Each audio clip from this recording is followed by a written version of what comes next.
The dog froze. 1 second he was padding along the cracked sidewalk outside Harper's Market, just another stray weaving through shopping carts and fluttering receipts. And the next, his body went rigid. His golden brown fur bristled, ears pitched forward, muscles tensed as though lightning had struck through his frame. Shoppers kept pushing carts and loading bags, but the German shepherd stood like a statue, eyes locked on something inside the sliding glass doors. A low growl rumbled from his chest. It wasn't the casual grumble of a hungry stray, nor the warning bark of a territorial mutt. This was primal, sharp, urgent. Inside, life went on like any other Saturday in small-town Oregon. A mom wrangled two kids into the cereal aisle. Teenagers in hoodies giggled over frozen pizza. The automatic doors hissed as customers drifted in and out with groceries. Nothing seemed unusual until you noticed him. A man in his late 30s, cap pulled low, plaid shirt buttoned to the throat, held a little girl in his arms. She was tiny, maybe 2 years old, with blonde curls spilling over his shoulder. But something about her was wrong. Her arms hung limp. Her head rested heavily against him, not shifting, not squirming the way toddlers usually do when they're carried too long. The shepherd's growl deepened. His amber eyes locked onto the man, as though he knew something no one else could see. Then the bark ripped through the parking lot, sharp, explosive. Heads turned. A woman jumped, dropping a carton of eggs that splattered across the asphalt. The dog lunged toward the glass doors, claws scraping the ground. He barked again, the sound tearing through the air like an alarm bell. Most people dismissed it. Crazy stray, someone muttered, tugging their child closer. But not everyone looked away. Inside the store, Officer Daniel Carter, off duty and carrying a small basket of groceries, had just reached the checkout line.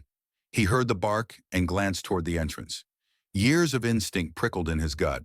He followed the line of the dog's gaze and saw the man with the girl. Daniel squinted.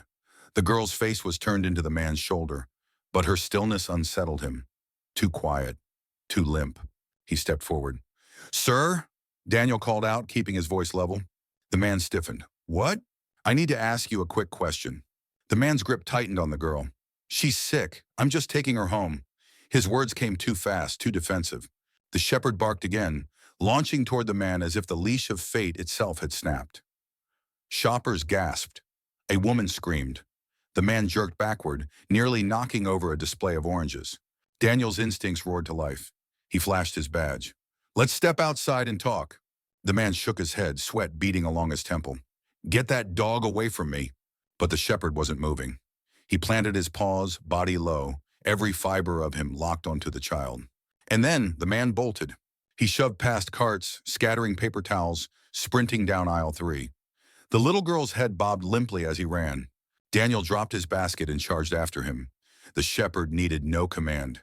He tore into the store like a rocket, weaving between startled shoppers, nails clicking against the tile. By the time Daniel rounded the corner near the pharmacy, the scene froze in a snapshot of chaos. The man sprawled on the ground, the child sitting beside him, dazed but unharmed, and the shepherd standing over them, teeth bared, tail stiff, eyes blazing like a guardian angel in fur. Daniel cuffed the man while his heart pounded in his throat. "You're not going anywhere." The little girl blinked up at him, confused, silent. Not a cry, not a word, just silence. That night at the station, the questions piled higher than the paperwork. The man carried no ID, no driver's license, no credit cards, nothing. He gave a name, Mark Johnson, but the system spit back nothing. No address, no record. Like he didn't exist. The girl said nothing either. She clutched a juice box in the break room and stared at the wall, lips pressed tight. Every attempt to coax her name failed. And the dog? The stray didn't leave the precinct. He sat outside the evidence locker, fixated on the man's jacket. Every so often, he sniffed at the collar and let out a soft whine, then returned to his vigil. Officers chuckled at first. Crazy mutt won't leave that coat alone. But Daniel knew better. This dog wasn't acting random. He was waiting, watching. Daniel slid the jacket from its bag and inspected it again. That's when he felt it, a thicker seam along the inner lining. With a utility knife, he slid it open and pulled out a folded scrap of paper. A map, highways sketched in crude lines, handwritten notes along rest stops, and one red X near a place called Silver Creek Rest Stop. Daniel's stomach tightened. He looked down at the shepherd, who was staring at him with unblinking intensity. "You want to go for a ride?" The dog's tail flicked once. By dawn, Daniel was behind the wheel of his unmarked cruiser, the stray stretched across the passenger seat. Fog hung low over the Oregon valleys, the mountains capped with snow in the distance. The dog's ears twitched at every passing sound, his body taut with anticipation. Daniel glanced at him. "You're not trained, huh? Not a K9, not even anyone's pet. Just a dog with a nose for trouble." He shook his head. "Guess we both needed to be here." The map didn't make sense. Why would a random man with no record and no ID have it hidden in his jacket? Why had the dog been so determined, barking like his life depended on it? Daniel's gut told him this wasn't coincidence. This was the beginning of something bigger. They reached Silver Creek Rest Stop, a worn-down patch of cracked asphalt and a rusted vending machine. Nothing looked unusual, just another forgotten roadside relic. But the shepherd leapt from the car before Daniel even grabbed his flashlight. He sniffed the air, then charged toward the tree line behind the picnic tables. Daniel followed, boots crunching pine needles. 50 yards into the woods, the dog froze. One paw lifted mid-step, ears locked forward. Then came the bark. Daniel pushed past branches and saw it. Fresh tire tracks nearly hidden by mud and leaves. The dog dug furiously at a mound near a fallen log. Daniel dropped to his knees, brushed away the dirt, and uncovered a small, square piece of plastic. A wristband, blue, numbered. Number 16. Daniel's chest went cold. He had seen something like this before. In a case file about a missing child named Toby, 4 years old, taken from a shelter parking lot 6 weeks ago. The shepherd whined, pawing at the ground again. Daniel clenched his fists around the wristband. "This isn't random." The fog thickened. The woods grew silent. And in that moment, Daniel Carter realized the stray at his side wasn't just a lost dog. He was the only reason they had stumbled onto a trail of something far darker than a single abduction. Halfway through their search, Daniel paused, looking at the dog panting beside him, eyes still blazing with urgency. "If you followed this far," he thought, his voice steady, "don't miss what comes next. And hey, make sure you subscribe so you don't miss where this trail leads." The dog barked once as though agreeing. That night, back at the precinct, Daniel pinned the wristband beside the map on his wall of open cases. The dog curled up at his feet, silent but vigilant. One number, one map, one child's silent stare, and a stray German shepherd who refused to walk away. Daniel rubbed his tired eyes, staring at the pushpins across Oregon and Idaho. "All right, buddy," he whispered to the dog. "Looks like we've got work to do." The shepherd lifted his head, amber eyes glowing in the dim light. He didn't need words, his gaze said it all. The hunt had only just begun. The precinct's break room hummed with the soft buzz of fluorescent lights. Officer Daniel Carter leaned back in a plastic chair, coffee cooling in his hand, staring at the blue wristband lying on the table. Number 16. It looked so ordinary. Just a strip of plastic like the ones kids wear at summer camp or a hospital check-in. But the mud still clinging to it, the smudged ink, the way the stray German shepherd had clawed the ground to find it. None of it felt ordinary. The dog lay stretched out on the tile floor, paws splayed, chest rising and falling with steady breaths. But his eyes weren't shut. They flicked open every few seconds, watching, listening. Even resting, he seemed alert, like a soldier who refused to stand down. Daniel rubbed a hand over his face. He'd spent 12 years in law enforcement, and if there was one lesson he'd learned, it was this. Patterns matter. The wrong kid in the wrong place. The wrong man with the wrong story. And now, a stray dog digging up a child's wristband in the middle of the Oregon woods. He turned the band over again in his hand. A small detail caught his attention. Faint scratches on the inside, like tiny fingernails had pressed against the plastic. Daniel exhaled sharply, chest tight. Whoever had worn it hadn't just been a number. They had fought to be seen. The shepherd lifted his head and gave a low whine. "Yeah," Daniel muttered, tossing the band into an evidence bag. "I feel it too." The suspect, the man from Harper's Market, sat silent in the interrogation room. Not a word since his arrest. No ID, no fingerprint matches, no record in any database. He'd given a name, but it was a lie. Daniel knew it in his gut. Every time Daniel walked past the glass, the dog bristled, growling low as though the man carried a scent no one else could smell. "Easy, buddy," Daniel whispered, pressing a calming hand against the shepherd's shoulder. The fur was coarse beneath his palm, but the muscles beneath were taut, like a coiled spring. The dog wasn't afraid. He was warning. That warning grew louder when Daniel returned to the suspect's jacket. The first time he checked, he'd found the folded map stitched inside. But tonight, under the dim desk lamp, he noticed something else. The seams along the cuff looked tampered with. He slid on gloves, tugged gently, and felt a rough edge of paper hidden deep in the lining. He slid it open carefully with a blade. Out fell a crumpled wad of gas station receipts. One from Yakima, Washington, another from a rest stop in Idaho. Diesel fuel, cash payments, no card swipes, all within the past 2 weeks. The shepherd, as if on cue, padded over, nose pressing against the paper, tail stiff.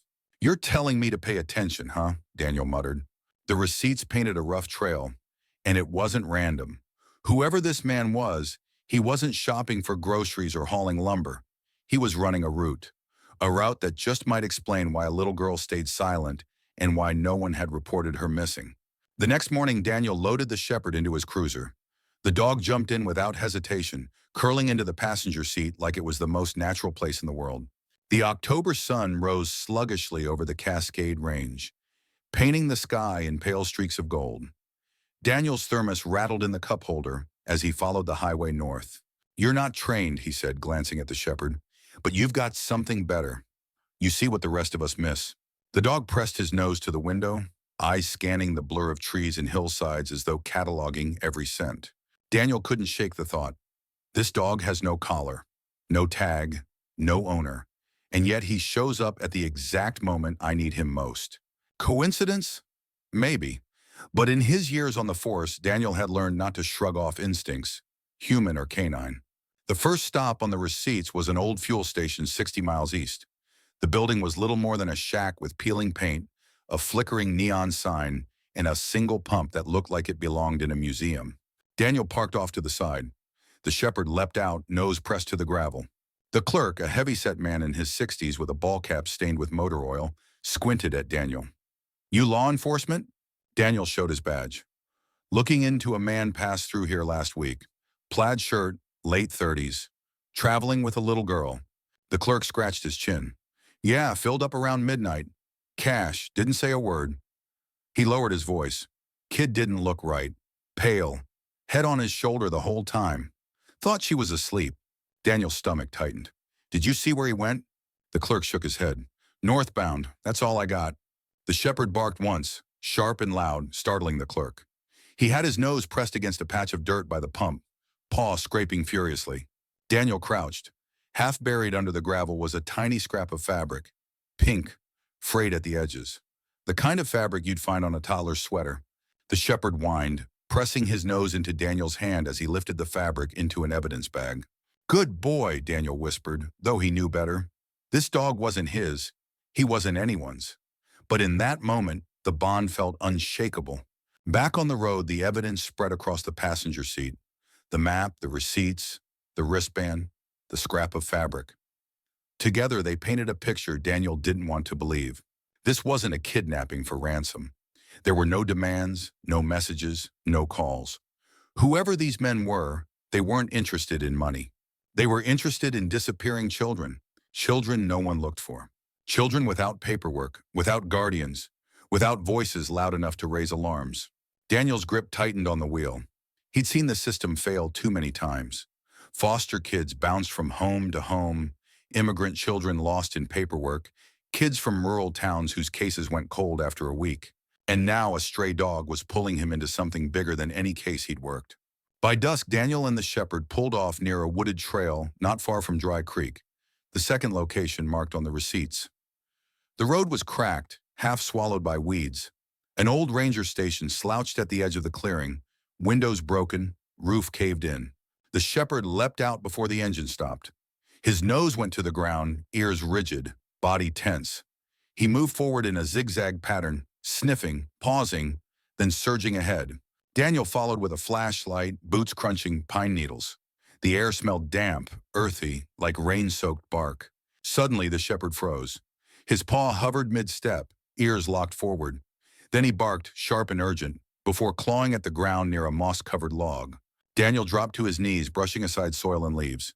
His flashlight beam caught something metallic, a rusted hatch. His pulse quickened. He pried it open with a crowbar from his trunk. The wood groaned, splintered, then gave way. A rush of damp, musty air spilled out. Concrete steps led down into darkness. Daniel hesitated. He looked at the shepherd. The dog's eyes gleamed in the beam of his flashlight.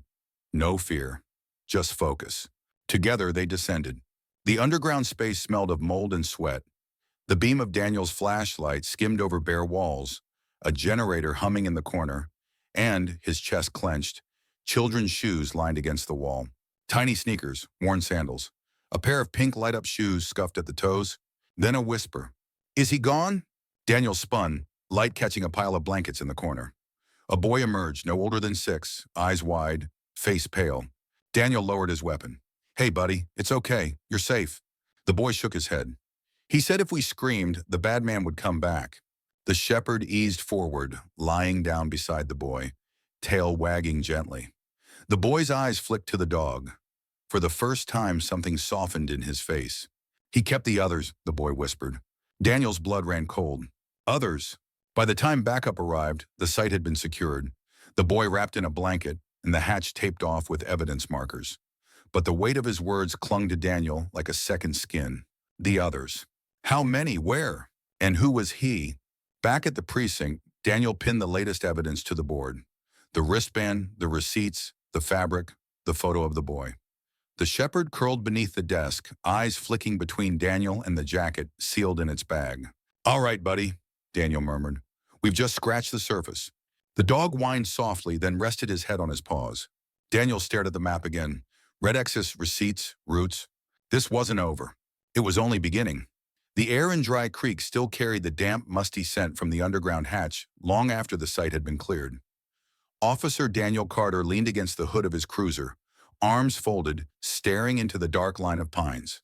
Behind him, floodlights cast long shadows across the clearing, where investigators bagged evidence and escorted the rescued boy into a waiting ambulance. But Daniel's eyes weren't on the people. They were on the dog. The German shepherd sat at the tree line, ears pricked, amber eyes scanning the darkness as though he expected something to step out of the woods at any moment. His chest rose and fell, steady but tense.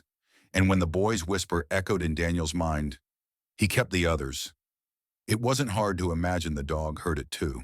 Daniel crouched, scratching behind the shepherd's ears. "We're not done, are we, buddy?" The dog's tail gave a single thump against the ground. No words needed. Back at the precinct, the evidence board grew crowded. Push pins marked routes from Oregon to Idaho, receipts taped beneath them, the blue wristband tacked at the center like a grim centerpiece. Photos of the rescued boy, wrapped in a blanket, flanked the board. Daniel had scrawled in black marker, "What about the others?" The shepherd lay under the desk, chin on his paws. But every time an officer walked past, his eyes flicked to the sealed evidence bag holding the suspect's jacket. He never let it out of sight. It was past midnight when Daniel sat back, rubbing his eyes. He'd been through the receipts a dozen times, trying to find the pattern. Yakima, Boise, small, quiet towns most people drove through without noticing. He tapped his pen against the desk. "It's not random, it's a route." The shepherd lifted his head, ears twitching. Daniel leaned forward, tracing the line north with his finger. Each stop fell roughly 60 miles apart. That wasn't coincidence. That was planning. A loop meant for someone hauling cargo that couldn't stay still for too long. And the cargo wasn't boxes. It was children. Morning light spilled through the blinds when Daniel parked his cruiser in front of a diner off Highway 95. The receipts pointed here next. A bell jingled above the door as he stepped inside, the shepherd padding close behind. The diner smelled of bacon grease and black coffee. The kind of small-town place where regulars nursed mugs for hours. The waitress, a woman in her 50s with tired eyes, raised a brow. "No dogs allowed, officer." Daniel pulled out his badge. "This one's with me. Just need to ask some questions." The shepherd sat neatly at his side, quiet but watchful. The waitress poured coffee into a chipped mug and set it down hard. Plaid shirt, cap low, little girl in his arms. "Came through here 3 nights ago. Barely spoke. Paid cash." She lowered her voice. The girl didn't move much. "I thought she was asleep, but..." Something felt off. Daniel's stomach clenched. Same story, different stop. The shepherd stood suddenly, nose pointed toward the corner booth. He sniffed, then pawed at the seat cushion. Daniel pulled it back and found a shred of cloth wedged in the crack. Pink thread, child-sized. The waitress pressed a hand to her chest. Lord have mercy. Daniel sealed the fabric in a bag. Thank you, ma'am. If you remember anything else, call me. The shepherd barked once, sharp enough to draw every eye in the diner. He was already staring at the highway through the window, body stiff. Yeah, Daniel said quietly. I know. He went north. By afternoon, clouds rolled heavy over the mountains. Daniel followed the highway past stretches of farmland, rivers running high with autumn rain. The shepherd's head was out the window, nose twitching, catching scents only he could read. They pulled into a rundown truck stop outside Silver Pines. Daniel showed the clerk the suspect's photo, but the man shook his head. Never seen him. The shepherd wasn't convinced. He pulled toward the back lot, tail rigid, nose low to the ground. Daniel followed, flashlight cutting through the drizzle. Behind the dumpsters, half buried under wet leaves, the shepherd began to dig. His claws scraped metal. Daniel knelt and pulled free a charred plastic container. Inside were shreds of fabric, children's shirts, singed at the edges, and more wristbands. Numbers 21 through 27. Daniel's throat tightened. He flipped through his notebook until he found a name. Toby Wren, age 4, taken from a shelter parking lot 6 weeks ago. Number 21. The shepherd whined, paw pressing against Daniel's arm. His eyes were locked on the melted container as though it held ghosts. Daniel whispered, "We're too late for some of them." But the dog didn't move. He sniffed the air, then turned his head sharply toward the forest behind the lot. His growl rumbled low and steady. Daniel raised his flashlight. The beam caught faint tire tracks, fresh and deep, cutting into the mud. The man they had in custody wasn't the only one. Night fell as Daniel returned to the precinct, rain streaking the windshield. He stood over the evidence board, dripping jacket still clinging to his shoulders, staring at the new bagged wristbands. 21, 27. 6 more children, accounted for only in plastic bands. The shepherd paced the room, nails clicking on the tile. He stopped at the map, nose pressing against a new pin near Spokane. Daniel knelt. "What do you smell, huh?" The dog pawed at the map, then barked once. His eyes blazed. Daniel drew a slow breath. All right, Spokane's next. 2 days later, Daniel and the shepherd pulled into the outskirts of Spokane. The city's skyline was swallowed by mist, but the outskirts told another story. Old warehouses, chain-link fences sagging with rust, alleys that smelled of diesel and damp cardboard. The shepherd's ears pricked as they passed a row of abandoned loading bays. He barked twice, sharp and insistent. Daniel killed the engine. "You've got something!" They climbed out. The dog pulled toward one bay, nose pressed to the ground. His body stiffened. He began to scratch furiously at the concrete edge. Daniel crouched, brushing away debris. There, faint but undeniable, were fresh grooves, tire marks. Too narrow for a car, too clean for construction equipment. Trailer tires. Daniel's chest tightened. He pulled his flashlight higher. Across the bay door, smeared like a scar, was a streak of dried mud with a tread pattern pressed into it. Recent. The shepherd growled low, hackles raised.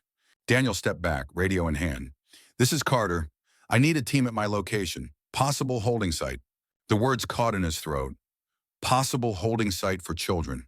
Within the hour, investigators flooded the warehouse. Ground-penetrating radar swept the floors. Technicians hauled out equipment, cameras flashing. Daniel stood in the shadows, hand resting lightly on the shepherd's back. The dog never took his eyes off the loading bay. Then a shout cut through the night. "You need to see this!" Daniel jogged inside. The warehouse smelled of mildew and rot, but the back room carried something colder.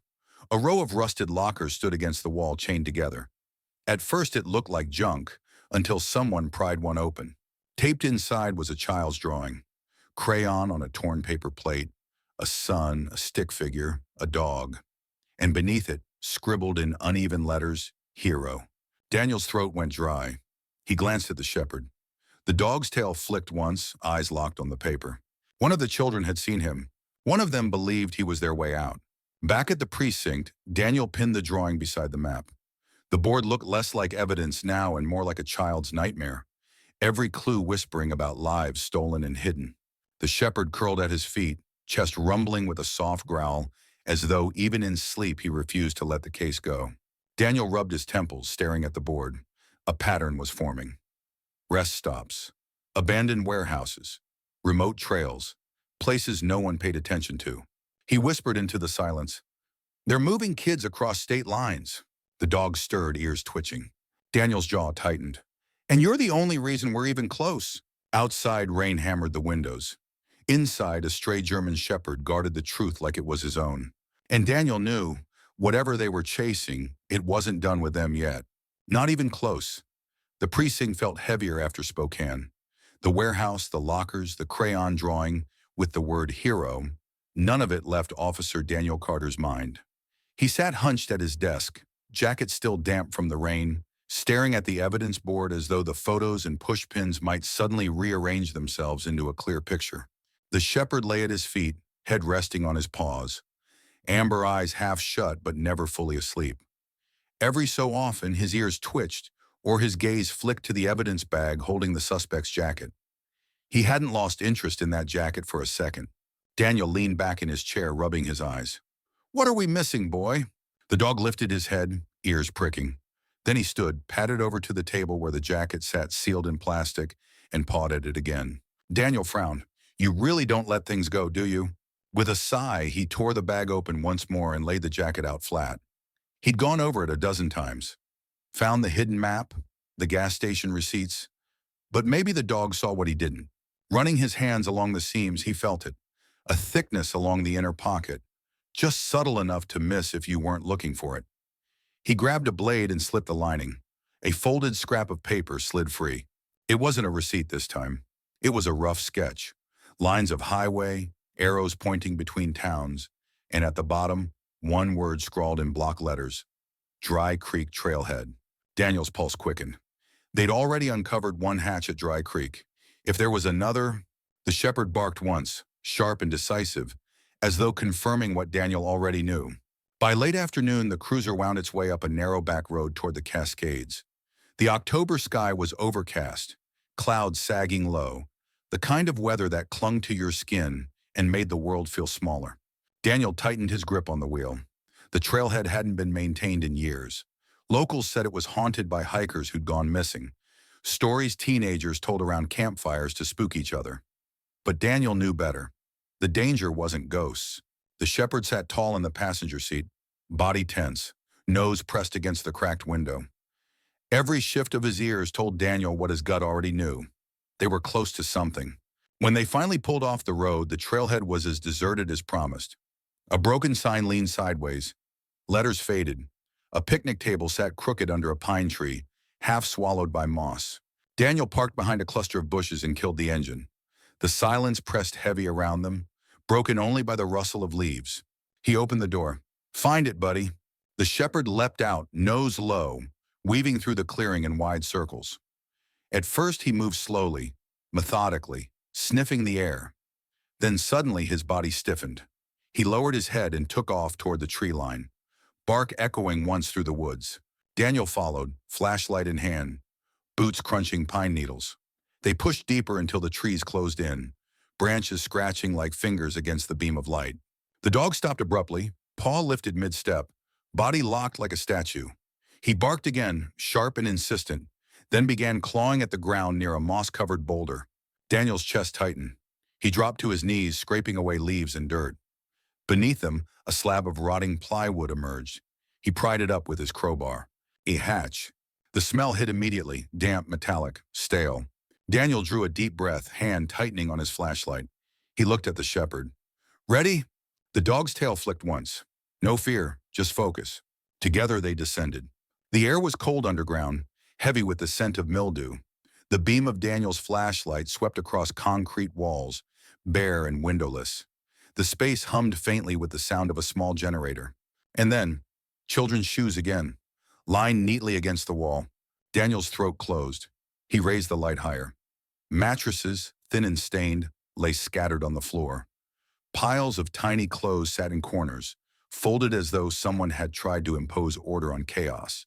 The shepherd growled low, hackles bristling.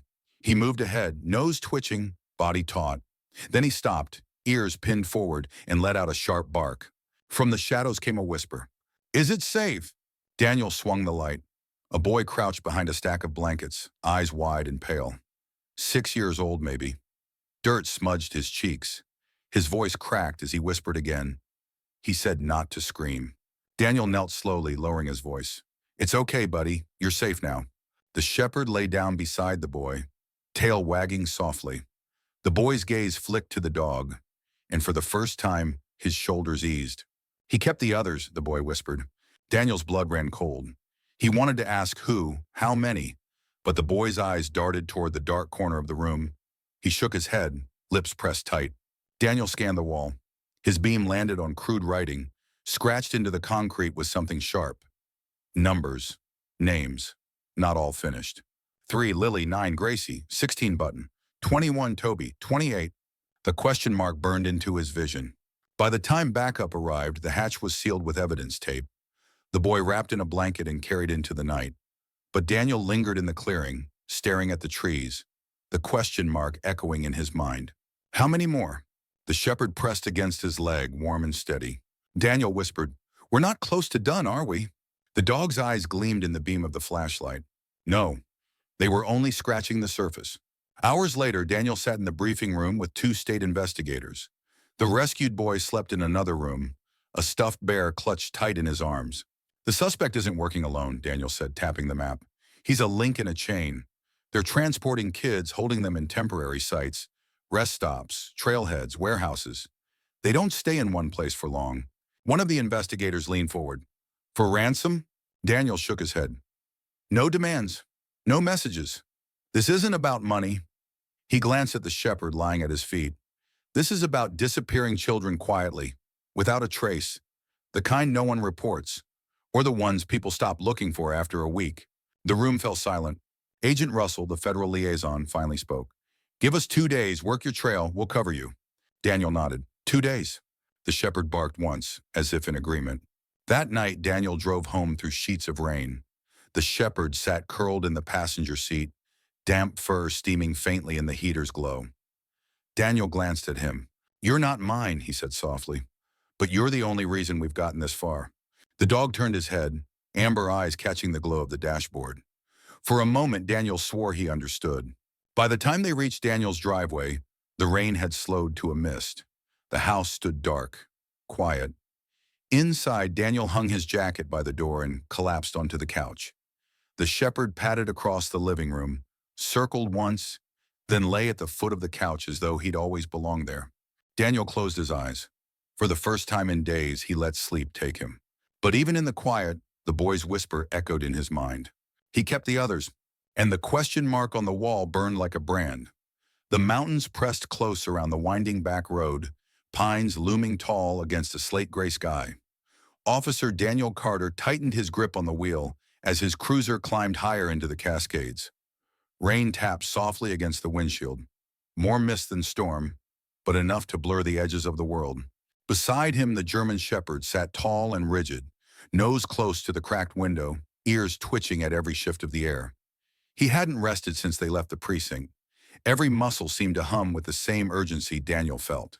The boy they had pulled from the Dry Creek hatch hadn't said much, but the words he did speak replayed like a broken record. He kept the others. Others, plural. And the scratch wall with names and numbers, Lily, Gracie, Toby, and that haunting question mark beside 28. Daniel glanced at the dog. You really think we'll find them, don't you? The shepherd flicked his amber eyes toward him, then back to the forest. No doubt. The trail led them to a forgotten logging road, nearly swallowed by weeds. The receipts from the jacket, cross-referenced with Daniel's notes, pointed to a stop here 2 weeks ago.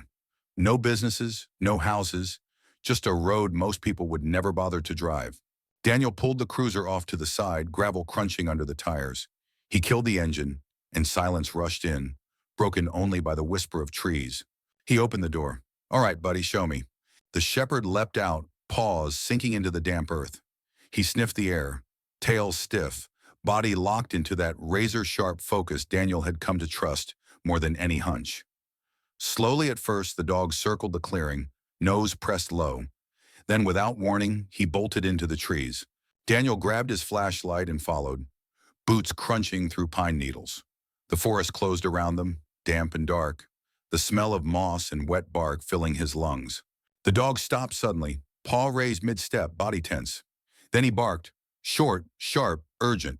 Daniel pushed forward, the beam of light cutting through the brush. That's when he saw it. A patch of ground disturbed, leaves scattered, soil darker than the earth around it. The shepherd dug furiously, claws tearing at the dirt until something hard scraped beneath. Daniel dropped to his knees, pulling away branches. Beneath the thin layer of soil lay a rotting plank of wood. He pried it up with his crowbar. The smell hit instantly, damp air mixed with something metallic, sour. A hatch. Daniel's pulse pounded. He looked at the dog. "You don't miss, do you?" The shepherd's eyes glinted in the beam of light. No hesitation. Together, they descended. The underground space was colder than the last. Daniel's flashlight skimmed bare concrete walls, a generator humming faintly. The air felt heavy, thick with the smell of sweat and mildew. The shepherd growled low, hackles rising. His nose twitched rapidly as he moved deeper, ears pinned forward. Daniel swept the light across the room. A stack of thin mattresses, piles of clothes, children's shoes again, lined neatly against the wall. His chest tightened. Then a sound, soft, fragile. A whisper. "Is he gone?" Daniel swung the light toward the corner. A boy crouched behind a heap of blankets, eyes wide and hollow, no older than 6. His face was pale, lips cracked. Daniel lowered his weapon instantly. "Hey, buddy, you're safe now, I promise." The shepherd padded forward, lying down beside the boy, tail wagging gently. The boy's gaze flicked to the dog, and for the first time his shoulders loosened. He reached out a shaky hand and touched the shepherd's fur. The dog stayed still, eyes steady, letting the boy cling to him. Daniel crouched. "What's your name?" The boy's lips trembled. "Toby." Daniel's chest clenched. He pulled the evidence bag from his pocket. The wristband marked 21. "Toby Wren?" The boy nodded faintly. Daniel swallowed hard, eyes stinging. They had found him. Back at the surface, Daniel wrapped the boy in a blanket and called for backup. The shepherd stayed pressed against him the entire time, refusing to move an inch. When the ambulance arrived, Toby clung to the dog's fur with both hands, refusing to let go. The EMTs looked at Daniel. "He won't release," one said gently. Daniel crouched, stroking the boy's hair. "Hey, buddy, they're going to take care of you now. The dog will be right here when you get back." The shepherd wagged his tail once, eyes locked on the boy as he was lifted into the ambulance. Daniel's chest tightened as the doors closed. "You saved him," he whispered to the dog. The shepherd only sat taller, gaze fixed on the disappearing lights, as if already preparing for the next. Hours later, the briefing room buzzed with low voices. Maps spread across the table, push pins marking every known site, receipts, wristbands, scraps of fabric, all laid out like pieces of a puzzle that refused to fit. Agent Russell tapped the board. "You've confirmed 2 holding sites, both abandoned once we found them. They're moving kids constantly, no more than 2 weeks in one spot." Daniel nodded grimly. "It's a network, organized. They're not amateurs." Russell's jaw tightened. "And they're choosing kids the system won't chase. Foster care bounce-arounds, custody disputes, undocumented families, invisible kids." Daniel leaned back, staring at the evidence. His chest burned. "They think no one notices. No one cares." He glanced at the shepherd, curled at his feet, eyes never leaving the board. "But somebody does." That night, Daniel couldn't sleep. He sat in his living room, the map pinned to his wall, receipts spread across the coffee table. The shepherd lay beside him, head resting on his paw, but his eyes stayed open, always watching. Daniel sipped cold coffee, staring at the red X's on the map. Spokane, Dry Creek, Silver Pines, all connected. But there was one mark on the map he hadn't checked yet. Nevada. He traced the route with his finger. The receipts supported it. Long stretches of highway, diesel fuel purchased at lonely truck stops. A refrigerated trailer spotted near Elko just last week. He looked at the dog. "You think that's where the others are?" The shepherd lifted his head, ears pricking. Daniel exhaled slowly. "Then that's where we're going." The next morning, they hit the road. The cruiser hummed along the interstate, miles of desert stretching ahead. The mountains shrank in the rearview mirror, replaced by endless sky and scrubland. The shepherd sat tall in the passenger seat, eyes locked on the horizon. Daniel rubbed his jaw. "We've pulled 2 kids out of this nightmare, but if that board's right, there are at least 7 more. Maybe more than that." The words hung heavy. 7 children. 7 lives depending on a stray dog who refused to walk away. He tightened his grip on the wheel. We're not stopping, not until every last one is found. The shepherd turned his head, eyes gleaming, tail thumping once against the seat. Daniel managed a faint smile. Good. I was hoping you'd say that. They drove deeper into the desert, where the air shimmered with heat and the roads felt endless. The world seemed empty, but Daniel knew better. Somewhere out there, someone was moving children like cargo, and a stray dog had picked up the trail no one else could see. As the sun sank low over the Nevada horizon, Daniel pressed the accelerator. The hunt wasn't over. It was only just beginning. The desert stretched wide and endless, a canvas of dust and stone beneath the Nevada sun. Officer Daniel Carter drove in silence, his cruiser humming against the asphalt. The horizon shimmered in the heat, broken only by distant mountains like jagged teeth against the sky. Beside him, the German shepherd sat tall, ears pricked, nose twitching at scents carried on the dry wind through the cracked window.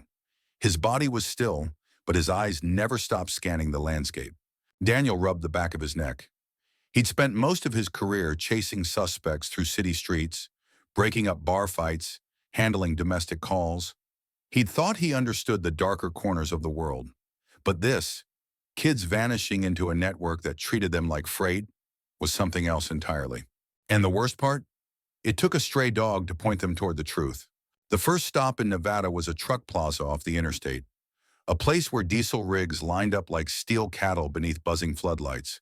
The air stank of oil and stale coffee, the kind of stopover where drivers grabbed quick meals and disappeared into the night. Daniel flashed his badge at the clerk behind the counter, a thin man with a cigarette tucked behind his ear. Looking for a man, late 30s, plaid shirt, usually traveling with a child. You seen him? The clerk squinted. Could be. A lot of drivers come through here. Daniel pulled out a photo snapped from security footage back in Oregon. The man from Harper's Market. The clerk's eyes sharpened. Yeah, saw him 2 nights ago. Didn't stay long. Filled up a refrigerated trailer, cash only, headed south. A refrigerated trailer. Daniel's stomach turned.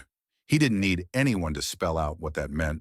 The shepherd growled low, nose pressed against the counter's edge. His body stiffened, tail rigid.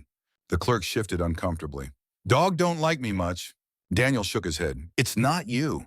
The dog's growl wasn't random. He smelled something. Daniel crouched, hand brushing the shepherd's fur. Show me. The dog pulled hard toward the back lot, nails scraping against the concrete.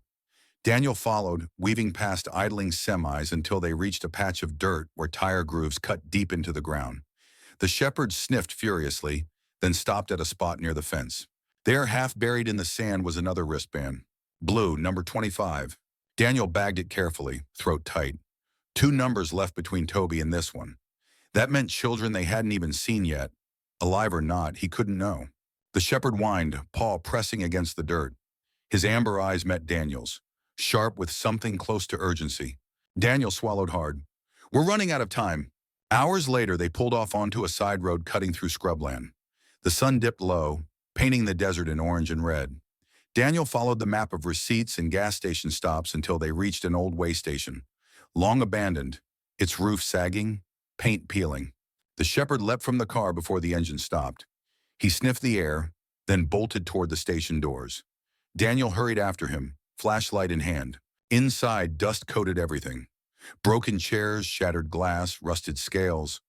But the smell was what caught him. Metallic, sour, faint but distinct. The shepherd barked sharply, nose pressed to a locker in the corner. He clawed at it, growl rising. Daniel yanked the door open. Inside was a list. A crumpled notebook, pages torn, numbers scribbled down one after another. Beside each number was a name, some crossed out, some with question marks. He flipped through quickly, his heart pounding. 16 button, recovered 21. Toby, 25. Madison, hold 28. Reserved for Ellis. Daniel's stomach dropped. Madison, hold Ellis. The shepherd barked again, sharp and insistent. His paw pressed against the page as if to underline the name. Daniel whispered, Ellis. That's who we're dealing with. He'd heard the name before in hushed tones. Aaron Ellis, a drifter with a history of assaults, known for moving between states with different aliases. A ghost in the system. Now his name was written beside a child's number. By the time they returned to the precinct, it was well past midnight. Daniel pinned the notebook pages to the evidence board, the names stark beneath the fluorescent lights. Lily, Gracie, Toby, Madison, and that chilling number 28. The shepherd paced the room restless, nails clicking against the tile. He stopped at the board, nose pressed to Madison's name, then turned to Daniel with a sharp bark. Daniel nodded grimly. We're not done until we find her. Agent Russell leaned against the doorway, eyes hard. This isn't just a local case anymore. Ellis has crossed state lines. FBI's involved now. Daniel glanced at the shepherd. Good, but don't expect him to wait. The shepherd barked once as if agreeing. The next morning, Daniel sat with Toby in a quiet hospital room. The boy clutched the shepherd's fur, refusing to let go even while nurses checked his vitals. His voice was a whisper, but steady. He said Madison cried too much. That's why he took her away. Daniel's chest tightened. Do you know where? The boy shook his head. Just that she was number 25. He kept saying she was special. The shepherd pressed closer, licking the boy's hand gently. Toby's lips trembled into the faintest smile. Daniel rubbed his forehead. Special, held back, reserved for Ellis. That meant Madison wasn't just another name on the list. She was leverage. That night, Daniel returned home. The shepherd stretched across the rug. The evidence board loomed in his living room, names and numbers pinned in grim rows. Daniel stared at Madison's name, circled in red. The shepherd stirred, ears pricking, gaze sharp. Daniel whispered into the silence. We're coming for her, no matter what it takes. The dog's tail thumped once, steady and certain. Outside, the desert wind howled against the windows. Inside, a stray German shepherd kept vigil, eyes burning like embers in the dark. The Nevada desert could hide anything if you knew where to look. Old mines swallowed by sand. Abandoned motels along highways no one used anymore. And now Officer Daniel Carter knew it hid children. The stray German shepherd sat tall in the passenger seat, body coiled tight, eyes sharp on the horizon. For hours they'd followed the scattered trail of Ellis, receipts, abandoned stops, whispers from terrified children. Every piece pointed south. Every mile pressed heavier on Daniel's chest. The shepherd hadn't rested once, his nose pressed to the crack of the window, ears twitching at every shift of air. Daniel gripped the wheel. If Ellis is half as smart as they say, he's already moved her. The dog turned his head, amber eyes locking onto Daniel's for a moment, before flicking back to the desert. No doubt, no hesitation.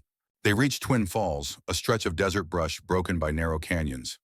Locals called it ghost country, a place where headlights disappeared for miles without another car to meet them. At a ranger outpost, Daniel flashed his badge at the weary-looking officer behind the counter. Looking for a van, refrigerated trailer, possibly white, maybe with a dented side panel, could be tied to Aaron Ellis. The ranger's expression darkened. We've had complaints, folks saying they heard crying out near the canyons. Thought it was coyotes. I sent a deputy to check, but he didn't find anything. The shepherd growled low, pressing his nose to the counter's edge. His body stiffened. Daniel leaned in. Show me where. By dusk, they pulled off onto a dirt track leading into the canyon. The road was rough, carved more by trucks than by maintenance. Dust billowed behind the cruiser, painting the sunset in muted orange. The shepherd suddenly sat upright, ears pinned forward. A deep growl rolled from his chest. Daniel slowed, heart pounding. You smell something. The dog pressed his nose to the glass, tail rigid. Daniel killed the engine. The silence pressed heavy. Wind hissed through the canyon, carrying with it something faint, metal against metal. The shepherd barked once, sharp and urgent, then leapt out as soon as the door opened. Daniel grabbed his flashlight and followed, boots crunching gravel. They climbed a ridge, and there, below in the canyon hollow, sat a white van. Its rear doors were cracked open. Daniel crouched low, flashlight beam steady. The shepherd growled, hackles high, eyes fixed on the van. They crept closer, gravel crunching softly underfoot. The smell hit first, metallic, sour, mixed with ammonia. Then Daniel saw inside. Cages, 4 of them. Steel bars, latches rigged with padlocks. Blankets thrown carelessly inside. Water bottles tipped over. Empty. Daniel's stomach churned. He swept the beam across the dirt floor. Crayon drawings, ripped from notepads, littered the space. A sun, a stick figure. Scribbled words in shaky hands. Help, the shepherd whined, pawing at one of the drawings. His tail thumped once, then stilled, ears pinned. Daniel picked up the page, throat tight. The drawing was of a dog, pointed ears, long snout, fur shaded dark. It was him. One of the kids had seen the shepherd, drawn him, believed he was their way out. Daniel whispered, "They're leaving signs for us." The dog pressed against his leg, eyes steady. Behind the van, tire tracks cut fresh into the dirt, heading deeper into the canyon. Daniel crouched, running his hand over the grooves. They were just here. The shepherd sniffed furiously, then barked once, sharp and urgent. He bolted forward, nose to the ground, pulling Daniel along the trail. The canyon walls closed in around them, the last light of day fading into shadows. Gravel gave way to sand, and soon they found it. A makeshift camp tucked into an alcove. Sleeping bags, empty food wrappers, a burned-out fire pit. And nailed to a wooden post, another page from the notebook. Numbers scrawled down the side. Daniel's eyes scanned the list. Some crossed out, some circled. At the bottom, 28, reserved for Ellis. The shepherd growled deep, eyes blazing. Daniel whispered, "He's keeping her for something." Back at the precinct, the evidence spread across the board in a grim mosaic. The van, the cages, the drawings, the numbered list. Agents crowded the room, voices low, tension sharp. Russell slammed his hand against the table. "We're running in circles. Every time we get close, they move." Daniel's jaw tightened. "They're not random. They're moving kids like shipments, timed by fuel stops. That van isn't abandoned. It's staging." The shepherd paced, tail rigid, body restless. He stopped at the board, nose pressed to Madison's name. Daniel's chest burned. "She's still out there." Russell sighed. "Ellis is clever. He's not going to wait around for us to catch up." Daniel looked down at the dog, who stared back with unflinching certainty. "Then we don't wait either." That night, Daniel sat in his darkened living room, the evidence board glowing under a single lamp. The shepherd curled beside him, head on his paws but eyes still open. Daniel traced the routes with his finger, from Oregon to Idaho, Washington to Nevada. Every line, every receipt, every mark pointed to something bigger than one man. Ellis wasn't working alone. He was part of a system. And Madison was caught in the middle of it. Daniel whispered into the quiet, "We're getting close." The shepherd lifted his head, ears twitching, eyes burning like embers. Close, but not close enough. The next morning, Daniel's phone rang at dawn. A deputy from a nearby county. "We found something off Highway 50, abandoned trailer. You might want to see this." Daniel glanced at the dog. "Looks like we've got another trail." The shepherd barked once, tail stiff, body already poised to move. Daniel grabbed his jacket. "Let's finish what we started." The call had come at dawn, an abandoned trailer off Highway 50, out in the empty stretches of Nevada desert. The deputy's voice had been steady, but Daniel heard the weight in it. He knew that tone. Whatever they'd found wasn't simple. Now, hours later, Daniel's cruiser rolled to a stop beside the battered trailer, dust swirling around the tires. The sun beat down hard, glaring off the metal sides. The air smelled of rust, oil, and something far worse. The shepherd leapt out before the engine cut off. He stood rigid, ears pricked, nose twitching violently. His growl rumbled low, deep in his chest as he pulled toward the trailer. Daniel followed, every nerve on edge. "Easy, boy. We'll do this together." The back doors hung slightly ajar. With a gloved hand, Daniel pulled them wide. The air inside was thick, stale, almost suffocating. His flashlight beam skimmed across the interior. Steel cages bolted to the floor, blankets thrown carelessly inside, water bottles tipped and dry.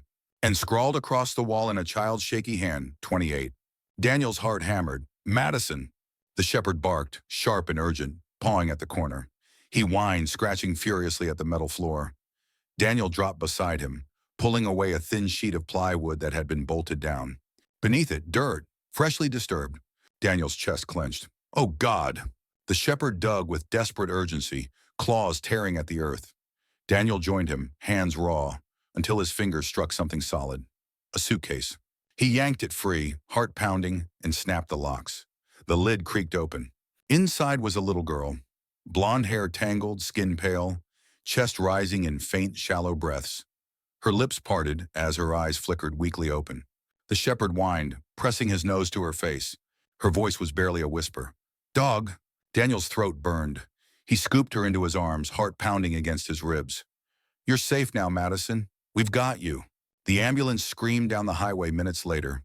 Madison wrapped in blankets, oxygen mask pressed to her face. Daniel rode in the back, the shepherd pressed close at his knee, eyes fixed on the girl as though guarding her with every fiber of his being. Her tiny hand shifted weakly, brushing against the dog's fur. For the first time, her lips curved in the faintest hint of a smile. Daniel swallowed hard, blinking back tears. "You found her," he whispered to the dog. "Not me. You." The shepherd's eyes met his, steady, unwavering. News spread fast. 28 children, rescued across 3 states. A network of men arrested, including Aaron Ellis himself, caught on the run just hours after Madison was found. The press called it one of the largest child recovery operations in the region's history. But in every headline, one detail shone brighter than the rest: the stray German shepherd who saved them. Reporters called him a hero. Kids held up drawings of him, the same dog they'd scribbled on crumpled paper from cages in dark rooms. And yet he never wore a vest, never belonged to a handler, never had a badge. He was just a stray who refused to walk away. At the ceremony weeks later, the governor spoke on stage, praising the officers, the agents, the investigators who had worked tirelessly. But when he gestured toward the shepherd sitting at Daniel's side, the crowd erupted into applause so loud it seemed to shake the hall. The dog sat calmly, amber eyes steady, tail flicking once as though the noise barely mattered. Daniel leaned down, his voice low but firm. "You're not a canine. You're not anyone's property, but you're the bravest partner I've ever had." The shepherd pressed his head against Daniel's knee, silent and sure. That night, long after the applause had faded, Daniel drove home. The streets were quiet, autumn leaves rustling in the dark. The shepherd lay stretched in the passenger seat, eyes closed but body still alert, as though listening to things only he could hear. Daniel glanced at him. "You know, you could have kept wandering. No one would have blamed you. But you chose to stay." The dog's tail thumped once. Daniel smiled faintly. "Guess you knew what I didn't. That some things you can't ignore. Not when kids are out there, waiting for someone to see them." They pulled into the driveway. Daniel sat for a long moment, staring at the porch light glowing against the night. The evidence board was gone now, packed away, but the weight of it remained in his chest. He whispered into the quiet, 28 lives because of you." The shepherd opened his eyes, gaze burning steady in the dark.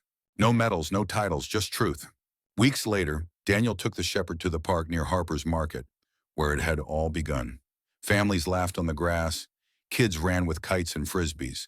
The shepherd padded ahead, tail high, pausing at the exact spot where he'd first barked that day. Daniel stopped beside him, breath catching. "Right here," he said softly. "You started everything right here." The dog turned his head, amber eyes catching the fading sunlight. Daniel crouched, scratching behind his ears. "You listened when no one else did. You refused to look away. And because of that, 28 kids are home tonight." The shepherd pressed his head into Daniel's hand. And for the first time in months, Daniel let himself breathe. Epilogue. The stray German shepherd never returned to the streets. He stayed with Daniel. No collar, no leash, just trust. He spent his days stretched across Daniel's porch, eyes scanning the horizon, always listening. People still asked if he'd been trained. A retired K9, maybe? Daniel always shook his head.